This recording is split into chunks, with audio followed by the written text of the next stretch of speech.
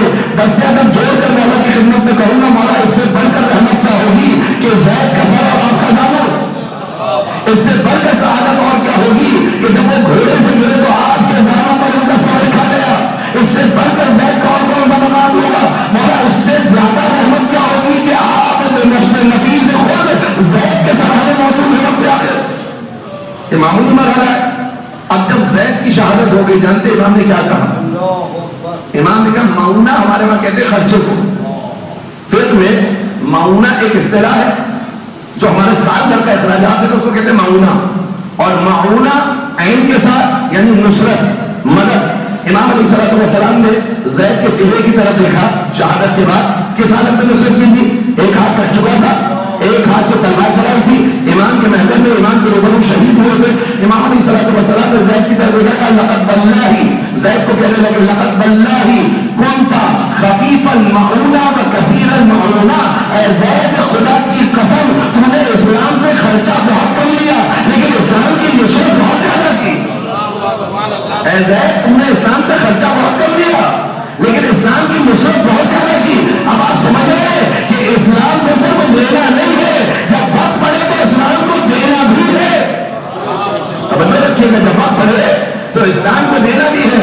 یہ عزت میں اپنے آپ کو متوجہ کر کے کہہ رہا ہوں، یہ عزت، یہ مقام، یہ منبر پر میں بیٹھا ہوں، آپ بزرگان نیچے بیٹھے ہوئے، یہ جو آپ مجھے سماعت کر رہے ہیں، یہ جو آپ میری بات کو سن رہے ہیں، یہ اسلام سے لے رہا ہوں نا۔ لیکن اگر اسلام پر وقت پڑے، تشیع کے خلاف بل پاس ہو، سامراج پر حملہ ہو، جلوسوں پر حملہ ہو، عزاداری کو روکا جائے تو پھر مجھے بھی میدان میں حاضر ہونا ہے۔ ایسا نہیں ہے کہ آگر یہاں سے مقدس واز کہتا رہو اور تشیع پر وقت پڑتا رہے، اپنا حجرہ آباد رکھوں۔ توجہ رکھیے گا، سمجھیے، یہ جب اسلام سے لو تو اسلام کو دو، یہ قانون سمجھیے۔ اور ہمارے جوانان بھی آ کر، ابھی جب یہ بل پاس ہوا تو مجھ سے آ کر کچھ جوانوں نے کہا کہ مولانا صاحب یہ کیا ہوا ہے؟ اچھا ہم جیسے پتلی گردن کے افراد تو ہر کسی کو مل جاتے ہیں نا آسانی سے، واٹس ایپ پر بھی مل رہے ہیں، فون پر بھی مل رہے ہیں، راستے میں بھی کہیں پکڑے، مولانا یہ کیا ہوا؟ کیا کر رہے ہیں ہمارے علماء؟ کیا کر رہے ہیں ہمارے رہنما؟ اگر سوال ہمیشہ ہم سے ہی کیوں؟ سوال ہمیشہ ہم سے ہی کیوں؟ بڑا ابھی پرچار تھا نا، بڑا آپ سنتے ہیں غیر سیاسی ہونی چاہیے، عزاداری میں سیاست کو کوئی منتقلی ہونا چاہیے۔ آگاہ میں معصومین علیہ السلام کی زیارت جامع کبیرہ، اس میں ائمہ کو 7 سال بعد کہا جائے، بندگان خدا میں بہترین سیاست مدار آپ کے ائمہ معصومین علیہ السلام کو کہا جائے، آپ کہے عزاداری ہو مگر اس عزاداری کی بقا کے لیے اقدام نہ ہو۔ تو میں نے اپنے دوستوں سے ایک جملہ کہا، اور وہ جملہ یہ تھا، جب مجھ سے آگے سوال کیا میں نے کہا یہ آپ کی غیر سیاسی عزاداری کا سیاسی نتیجہ ہے۔ مل کے سوال پڑھے محمد محمد، سمجھ رہے ہیں نا؟ آقا جان سیاست ائمہ اور ہے، سیاست بنو امیہ اور ہے۔ میں اور آپ کیا چاہتے ہیں کہ ہم پر جو حاکم ہو وہ بنو امیہ کی سیاست کرے، یا یہ چاہتے ہیں کہ وہ ائمہ معصومین علیہ السلام سے طرف سے سیاست لے؟ اس سیاست کو، اس حکومت کو، اس زمان کو جو اتنا بدنام کیا ہے بنو امیہ کا پروپیگنڈا ہے۔ بنو امیہ نہیں چاہتے تھے کہ حضرت علی علیہ السلام تک پر بیٹھ کر امت کی رہنمائی کرے۔ بنو امیہ نہیں چاہتے تھے کہ علی ابن ابی طالب علیہ السلام کوفہ کے منبر پر بیٹھ کر لوگوں کی روز کی رہنمائی کے لیے کام کرے۔ لہٰذا یہ اپنے ذہن سے نکالیے خناس، ان تمام تر امور کو میں اور آپ توجہ کے ساتھ سمجھیں۔ عزائے امام حسین علیہ السلام جو 1400 سال سے چل رہی ہے اور اس میں یہ تحرک موجود ہے، امام سجاد علیہ السلام کا صدقہ ہے۔ امام سجاد علیہ السلام کی بصیرت اگر مائیت کی منزل بنائے اور سمجھے کہ محض وہ مصلی پر بیٹھ کر کی جانے والی دعائیں نہیں تھی امام سجاد کی۔ امام سجاد علیہ السلام اس عصر میں ہے کہ جس عصر میں منابر سے علی ابن ابی طالب علیہ السلام کے خلاف سب کو شتم کیا جا رہا ہے۔ عبد الملک بن مروان جیسا سفاک امام علیہ السلام کے سامنے، مروان جیسا سفاک امام علیہ السلام کے سامنے، اس وقت ممبروں سے کوئی جمعے کا خطبہ ایسا نہیں ہوتا تھا جس میں امیر المومنین علیہ السلام پر سب کو شتم نہ کیا جائے۔ امام سجاد علیہ السلام سیاست الہیہ کے پرچم بردار آئے، مصلی پر بیٹھ کر کہا کہ تم منابر سے علی کے خلاف بولو گے، ہم دعا میں علی کی فضیلت کو بیان کریں گے، ہم خطبات میں علی ابن ابی طالب کی فضیلت کو بیان کریں گے. یہ کام کیا امام سجاد علیہ السلام. آپ دعاؤں کا پیٹرن دیکھیے امام سجاد علیہ السلام. آپ دعاؤں کا طریقہ کار دیکھیے. ممبروں سے کیا ہو رہا ہے؟ آل محمد کی تذیب کی جا رہی ہے, ان کو کمزور کیا جا رہا ہے. یہی ہو رہا تھا نا. امیر المومنین علیہ السلام کے خلاف ابو شتم, امیر المومنین علیہ السلام کے خلاف حمزہ سرائی, یہ منابر سے ہو رہا تھا. کوئی جمعے کا خطبہ, کوئی عید کا خطبہ, کوئی اجتماع, حتیٰ سرزنش کی جاتی تھی افراد پر اگر وہ علی بن ابی طالب علیہ السلام کے خلاف زبان کو نہیں کھولتے تھے. یہ حال تھا اس وقت. امام سجاد علیہ السلام نے کیا کیا؟ آپ دعاؤں کا طرز دیکھ لیجیے. صحیفہ سجادیہ کی اٹھا کر صحیفہ سجادیہ کی دعاؤں میں ہر چند فقرات کے بعد امام سجاد علیہ السلام حضرت محمد علیہ السلام پر درود بھیج رہے ہیں. یعنی تم آل محمد سے دور کرو گے, ہم دعاؤں کے ذریعے ان کو قریب لے کر آئیں گے. ہم دعاؤں کے ذریعے ان کو قریب لے کر آئیں گے. تو اگر سوال ہمیشہ ان لوگوں سے نہ کریں جو میدان میں غالب رہتے ہیں. جو میدان میں رہے گا اس سے کچھ غلطیاں بھی ہوں گی, اس سے خطائیں بھی ہوں گی. اور مزیدار بات یہ کہ سوال بھی وہ کرے جو کبھی میدان میں نظر ہی نہ آئے. بالکل اس طرح کے جو علی بن ابی طالب علیہ السلام کے مد مقابل لوگ تھے. امیر المومنین جنگ خندق پہ گئے, امیر المومنین نے جا کے عمر بن عبداللہ کو بچایا, اس نے اپنا لعاب نجس امیر المومنین علیہ السلام کے رخ اندر کی طرف روانہ کیا. علی علیہ السلام اتر کر میدان میں ٹہلنے لگے. جب وہ جو میدان میں جانے سے ڈر رہے تھے نا, علی سے آ کر کہنے لگے یا علی, یہ جنگ کی حکمت عملی کے خلاف ہے کہ آپ دشمن کو زیر کریں اور سینے سے اتر جائیں. حالانکہ ڈر رہے تھے, جو نہیں جا پا رہے تھے. پہلے تو آ کر وہ چیلنج کر رہا تھا نا کہ بھائی میرے مقابلے آؤ, اگر مارے جاؤ گے تو شہید, اگر مار کے جاؤ گے تو غازی. اسلام کو چیلنج کیا تھا نا. تو اس وقت آگے کاپ رہی تھی, اس وقت میدان میں نہیں آیا جا رہا تھا, اس وقت خوف طاری تھا. لیکن علی بن ابی طالب علیہ السلام نے جب توحید عملی کا کاج بن کر اس کے سینے سے اترے تو علی کو مشورہ دینے والے سینکڑوں آ گئے. تو جب علی جیسے معصوم امام کو مشورہ دیا جا سکتا ہے, جب علی جیسے معصوم امام کو مشورہ دیا جا سکتا ہے, تو میں اور آپ تو کسی گنتی و شمار میں نہیں, تو اکثر مشورہ وہی دیتے ہوئے نظر آتے ہیں جو میدان میں حاضر نہیں ہوتے. مل کے سلوات پڑھیں محمد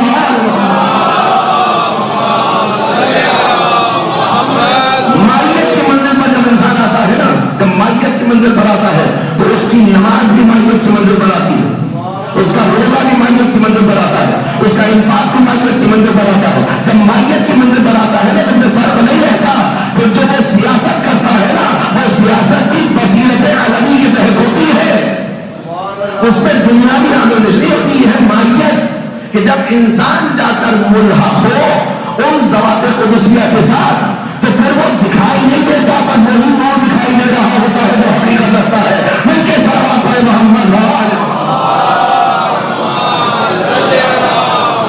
ان باتوں کو لفاظی نہ سمجھیے. آپ سورج مثال موجود ہے نا, سورج کے آگے چراغ دکھانا.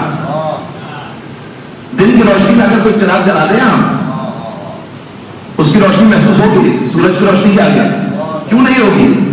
کیونکہ سورج کی توانائی ایسی ہے کہ ساری روشنیاں اس پر قربان.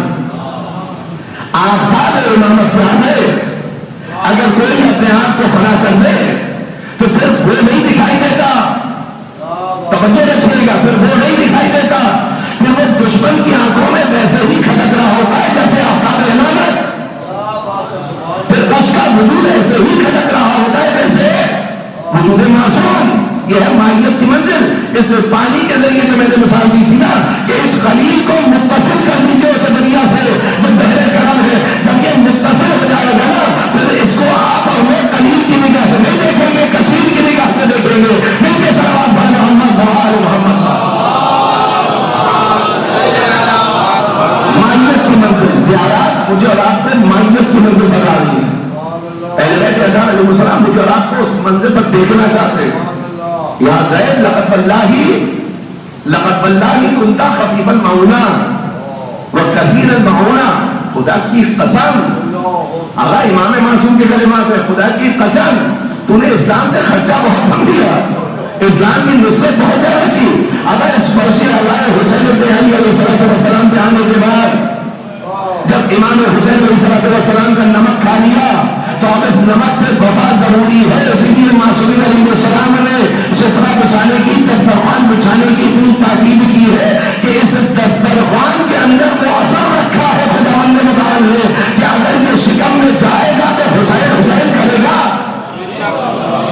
اگر یہ شکم پہ جائے گا تو علی علی ہوگا. کہ معصوم علیہ السلام کی روش رہی ہے. اور آپ دیکھیں دشمن نے بھی اسی کے اوپر کتنے حملے کیے. تبرک نہ کھاؤ. یہ آپ سادہ نہ سمجھے اپنے دشمن کو. دیکھیں میں اور آپ اس مکتب سے تعلق رکھتے ہیں جو دشمن کا مقابلہ کرنا جانتا ہے. یہ مکتب تشیع مائیت جو ائمہ اہل بیت اطہار علیہ السلام نے ائمہ اہل بیت اطہار علیہ السلام نے رسول اللہ سے لے کر امام الزمان عجل اللہ تعالی فرجہ الشریف کے وقت میں سوچا تھا.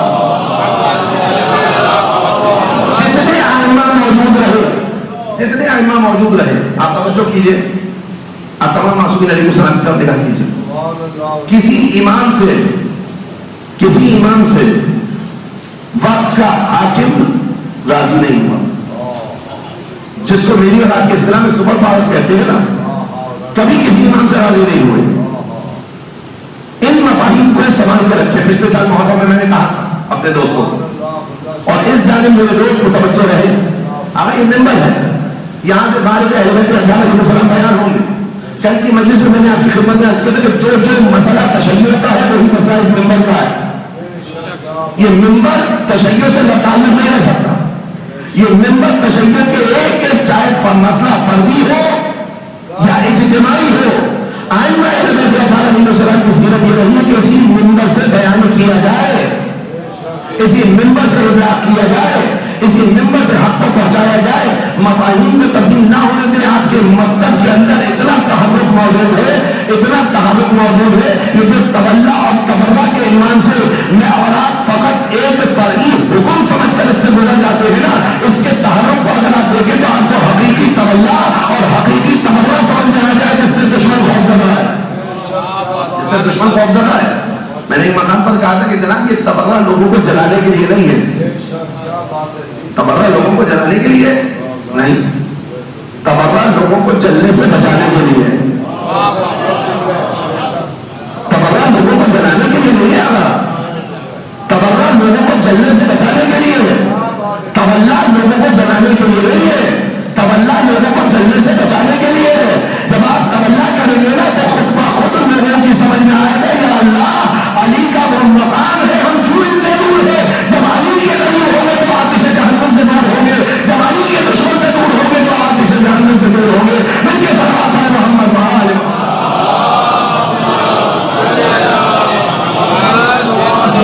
اب آپ مجھے بتائیے اس کا انداز کیا ہونا چاہیے. مفہوم تبدیل نہ ہونے سے دینی معرفت کا مفہوم نہ تبدیل ہونے سے اس کا انداز کیا ہونا چاہیے. آپ جب کسی کو جلنے سے بچاتے ہیں یا ڈوبنے سے بچاتے ہیں اس کی ہمدردی میں بچاتے ہیں نا, کیسا اقدام کرتے ہیں کہ جو بچ جائے کم سے کم نقصان ہو. یہی بات ہے نا. اہل بیت اطہار علیہ السلام کا دین بڑا متحرک ہے. یہ جو آج دشمن اپنے کام کر رہا ہے نا, یقین جانیے یہ سازش تشیع کے لیے بہت ہوتی ہے, کوئی نئی چیز نہیں ہے. ہم نے تو اس میدان میں تولا اور تبرہ کا درس دیا جہاں حجاج جیسا سفاک بیٹھا تھا اور حرہ نامی ایک مومنہ جو میدان میں آئی آ کے ڈٹ گئی, علی ابن ابی طالب کے شیعہ ہونے کا اظہار کیا. علی ابن ابی طالب علیہ السلام کے فضائل کو اور ایسے فضائل کو تو آج کسی سے برداشت نہ ہو, حجاج کے سامنے اس نے بیان کیے. تاکہ تو علی ابن ابی طالب کو بعض افراد سے فضیلت مانگتی ہے, مسکرا دی, اگر اپنے الفاظ میں کہو تو ہنس دی. کہا کہ مقابلہ ہی کیا آدمی کے ساتھ کسی کا ہے. اگر یہ کس کے سامنے بیان کر رہی ہو, یہ حجاج کے سامنے. حجاج سفاک ترین شخص, زندان میں مرتزم کو صاف رکھتا تھا, دل راس رکھتا تھا, دن میں مچھلی کھانے کے لیے دیتا تھا, نمک والا پانی پلاتا تھا. 1 سال کے بعد ایک ماں اپنے بچے سے ملنے جب زندان میں آئی نا, یہ صفاقیت کا عالم تھا اس کی, یہ بے حیائی کا عالم تھا حجاج کی. 1 سال کے بعد جب ماں اپنے بچے سے ملنے آئی نا زندان میں, تو ماں بچے کو دیکھ کر مر گئی. بلند چیخ ماری, بیٹا سامنے آیا, بیٹے کو نہیں پہچان پائی. اب تو میرا بیٹا نہیں ہے. یہ مغالب ہے حجاج کے. اس نے احساس دیا ماں میں تیرا بیٹا ہوں. کہا میرا بیٹا تو بڑا خوبرو تھا, خوش رنگ تھا, یہ تیرے کیا حالت ہو گئی ہے. جب اس نے احساس دلایا کہ میں تیرا ہی بیٹا ہوں, ماں چیخ مار کر مر گئی. ایسا تھا حجاج. اس حجاج کے سامنے حرہ نامی اور اس کا نام ہوتا تھا، یا اس کی صفت کو بیان کیا گیا ایسی آزاد کہ جس کے سامنے حجاج جیسا سفاق بھی ہو تو آزادی سے علی کے فضائل کو بیان کرے؟ آئی کہا کہ تم بعض لوگوں پر علی کو فوقیت دیتی، کہا علی کے بارے میں ان بعض کا کیا کہا، میں تو بڑے خاص پر علی کو ترجیح دیتی، میں تو بڑے بڑے خاص پر علی کو ترجیح دیتی. استدلال کیا، آیات سے بتایا، امیر المومنین علیہ السلام کی جملات کو کوٹ کیا. اس کے بعد جب حجاج نے دیکھا کہ اس پہ اثر نہیں ہو رہا ہے، کہ اگر تو نے اس بات کی دلیل نہیں دی تو میں تیرا سر پر سے جدا کر دوں. بات نہیں آئی، امیر المومنین علیہ السلام کی فضائل کو بیان کیا. تو جب حجاج جیسوں کے سامنے ایک مومنہ کی یہ ضرورت ہو کہ آ کر علی کے فضائل بیان کرے اور ان کے دشمنوں کے چہرے سے نقاب کو کھینچے، تو میں نے کہا یہ جملہ کہا تھا کہ آپ تو حجاج کے ناخون کے برابر بھی نہیں ہیں. آپ کی حیثیت اتنی بھی نہیں، یعنی آپ سفاق ہے، ایسا نہیں ہے ناخون کے برابر میں فضیلت نہیں بیان ہو رہی. آپ سفاق ہیں، آپ بدکردار ہیں، آپ فاسق ہیں، آپ فاجر ہیں، لیکن حجاج جیسے فاسق نہیں ہیں، حجاج جیسے بدکردار نہیں ہیں. بدکرداری میں تو برابر ہیں آپ، لیکن جتنا میں بدکردار تھا نا اس کے ناخون کے برابر بھی آپ نہیں ہیں. تو جب ہم حجاج جیسے سفاق کے سامنے تشیعوں کو برمانا بیان کرتے ہیں تو آپ کی حیثیت کیا ہے، آپ کی اوقات کیا ہے، آپ کے دل کی اوقات کیا ہے. اس حوالے سے تشیع کو مشتمل رہنا چاہیے. بالکل ہم دیکھیں ہمارے اسٹانس میں تو کلیئر ہے، ہم کسی کے بھی مقدسات کی توہین کو شرعی طور پر جائز نہیں سمجھتے. جس طرح سے ہم کسی کے مقدسات کی توہین کو شرعی طور پر جائز نہیں سمجھتے، یہ جو آپ نے تقدیس سازی کی فیکٹری لگائی ہوئی ہے، آپ اگر یہ ہم سے چاہیں کہ ہم یزید جیسے فاسق اور فاجر کو مقدس کہنے لگے تو یہ آپ کا ضامن باطل ہے. ہم نے تو ان کو مقدس نہیں مانا جو دو رکعتیں پڑھ بھی لیتے تھے، تو جو بالکل ہی فاسق ہو اس کو مقدس کیسے مانیں گے؟ ہم نے ان کو مقدس مانا کہ جو کبھی 2 رکعت پڑھ رہے، کبھی 4 رکعت پڑھ رہے. کبھی تقدیس کا معیار کیا ہے، تقدس کا معیار کیا ہے؟ جو قرآن و اہل بیت اطہار علیہ السلام کے ساتھ ہوگا ہمارے نزدیک محترم، حتیٰ اس کا تعلق بنی ہاشم سے نہ ہو، حتیٰ اس کا تعلق عرب سے نہ ہو، حتیٰ اس کا تعلق آل محمد سے ڈائریکٹلی نہ ہو، لیکن اگر اتباع کرنے والا ہوگا نا تو چاہے حبش میں رہنے والا زرزکی ہو، اگر اتباع کرنے والا ہوگا نا چاہے حبش میں رہنے والا زرزکی ہو، تو وہ جون کا غلام ایسا کام کرے گا کہ تشیع کو ایسے پھیلائے گا کہ پورے نائجیریا کیا پوری دنیا میں گھر نہیں بن جائے کہ کیسا علی کا غلام آیا ہے. یہ تشیع مکتب جامد نہیں ہے، مکتب متحرک ہے. دنیا نے سمجھا کہ اب تشیعوں کو تو یہ تولا اور یہ تبرع اس طرح توجہ رکھے مائیت کی منزل پر آ کے کرنا ہے. جیسے معصومین علیہ السلام نے بتایا، جس انداز سے بتایا اس کے اندر بڑا اثر ہے، بڑا اثر ہے. اس کو جلانے کے لیے استعمال نہ کریں، جلنے سے بچانے کے لیے استعمال کریں. پھر انشاءاللہ آپ اس کا اثر دیکھیں گے، آپ اس کا اثر دیکھیں گے. جب دنیا کے سامنے آئے گی نا بات، اور میں اپنے دوستوں کو دعوت دیتا ہوں آپ کے توسط سے، ہماری کتابیں مت پڑھو. ہم نہیں کہہ رہے تم سے کہ تم آؤ آ کر جو حبیب اللہ کا مطالعہ کرو، ہم نہیں کہہ رہے کہ تم آ کر مسائل شیعہ کا مطالعہ کرو، ہم نہیں کہہ رہے کہ اصول کافی کو پڑھو، ہم کہہ رہے ہیں اپنی کتابیں پڑھو. پڑھو جب پڑھو گے تو سمجھ میں آئے گا توحید کیا ہوتی ہے، جب پڑھو گے تو سمجھ میں آئے گا کہ علی کا مقام کیا ہے. ہماری کتابوں سے نہیں، اپنی کتابوں سے. جب اپنی کتابوں سے نہیں پڑھو گے نا سمجھ میں آ جائے گا کہ علی ابن ابی طالب علیہ السلام وہ ذات ہے کہ جن کے فضائل کو اتنا چھپایا گیا، مگر آج بھی صحیح احادیث میں جس ذات کے سب سے زیادہ فضائل ہیں اس ذات کا نام علی ابن ابی طالب علیہ السلام. یوٹیوبرز کے دین کا عمل نہ کرو، کتابوں کو پڑھ کر دیندار بنو. چٹکلوں سے دین نہیں آتا. کتابیں پڑھیں، اپنی کتابیں پڑھیں. امام نسائی کی پڑھیں، بخاری پڑھیں، مسلم پڑھیں، تاریخ کی کتابیں پڑھیں. اہل بیت اطہار علیہ السلام کی فضیلت ثابت کرنے کی ضرورت نہیں ہے. اہل بیت کی فضیلت اس طرح سے ہے جیسے نہار میں، جیسے دن میں سورج کی حقیقت ہے نا، ویسے بھی دین میں اہل بیت کی فضیلت ہے. اس کے لیے یہ کسی آپ کو ثابت کرنے کے لیے بڑے بڑے مناظرے کرنے کی ضرورت نہیں ہے. حضرت محمد والے محمد علیہ وسلم کی فضیلت بالکل ثابت شدہ ہے. خاص و عام نے اس کو درج کیا اتنے چھپانے کے بعد, اتنے مٹانے کے بعد. اب آپ دیکھیں جب ہم روایات کو دیکھتے ہیں نا تو ان روایات میں ہم توجہ کرتے ہیں کہ یہ روایات جو ہم تک پہنچی ہیں لیکن کیسی فضیلتیں ہم تک آئی ہیں. مثلا ایک راوی ہے راویہ کہ جس کا ماضی حال دونوں یہ بتا رہا ہے کہ اہل بیت کے قریب نہیں, وہ آ کر اگر فضائل بیان کرے لیکن روایت کے بعض دفعہ کیسے دیکھا جاتا ہے. ایک شخص ہمیں پتہ ہے کہ اہل بیت اطہار علیہ السلام کے موافق نہیں ہے, اتنا مجبور ہو گیا کہ اب اہل بیت کی فضیلت کو بیان کر رہا ہے. اب آپ مجھے بتائیے مخالف اگر کوئی فضیلت بیان کرے گا اس میں مبالغہ کرے گا؟ مخالف جب فضیلت بیان کرے گا تو مجبور ہو کر کرے گا, تو کم سے کم اتنا دیتا ہے جو اس نے بیان کیا ہے کتنی ہے تو خدا جانتا ہے, مقام کیا ہے تو خدا پہچانتا ہے.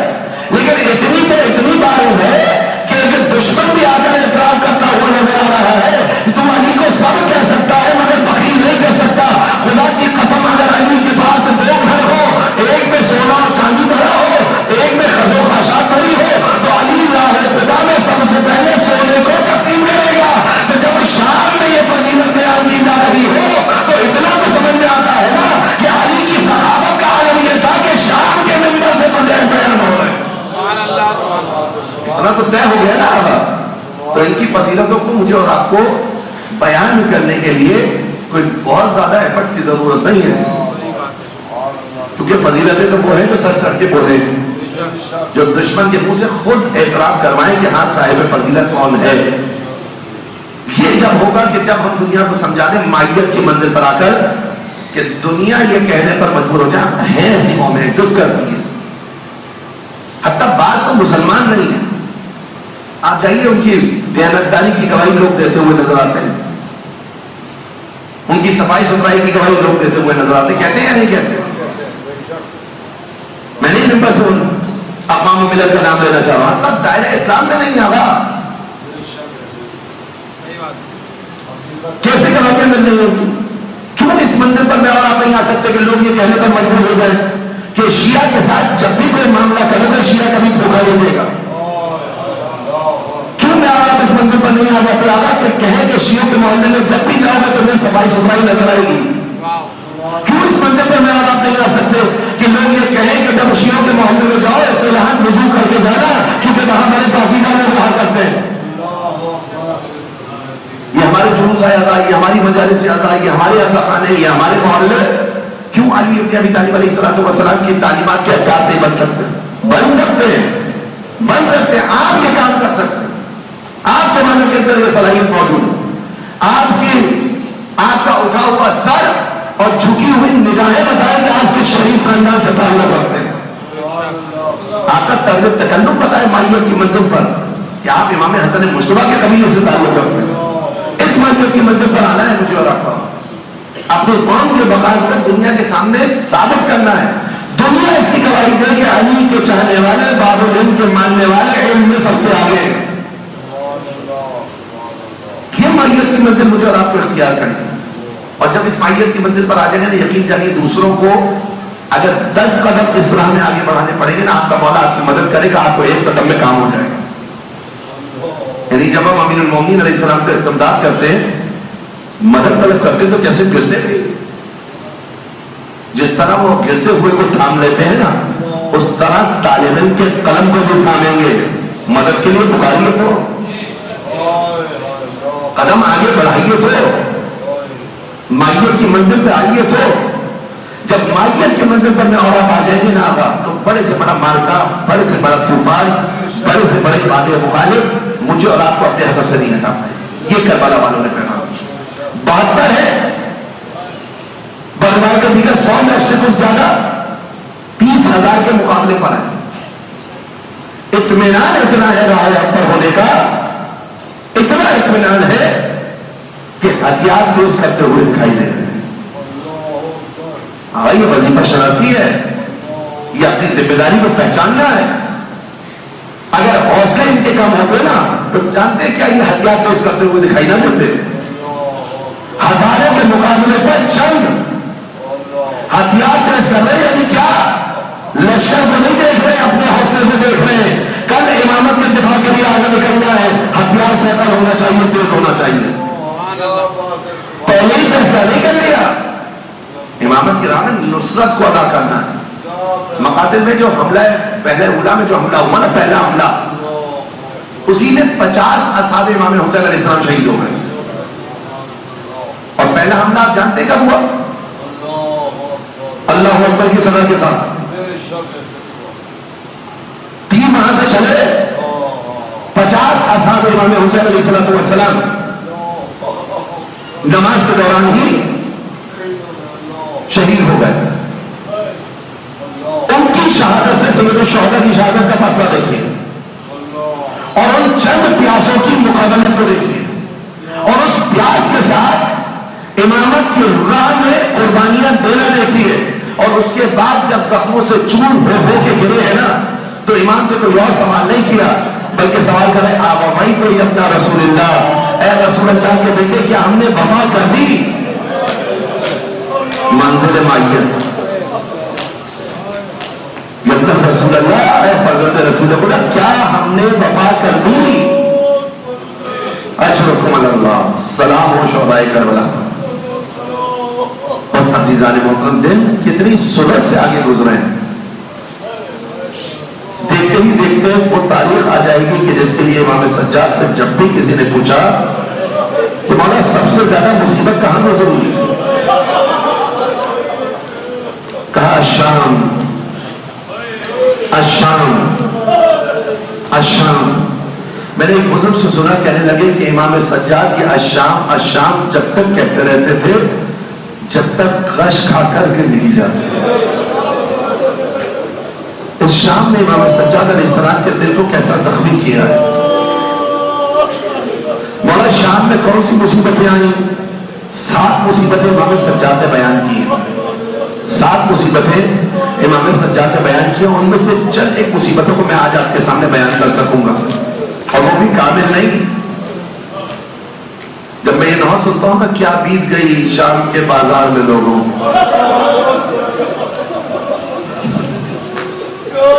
سجاد سے پوچھو.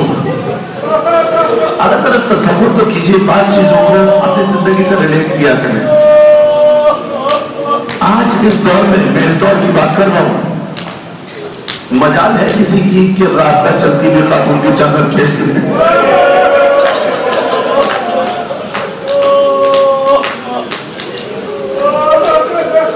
رسول کی بیٹیاں علی فاطمہ کی دختران میرے چادر آ رہی ہے, جملہ کہتے ہوئے تو کبھی سوچتا ہوں کیوں دل نہیں رک جاتا.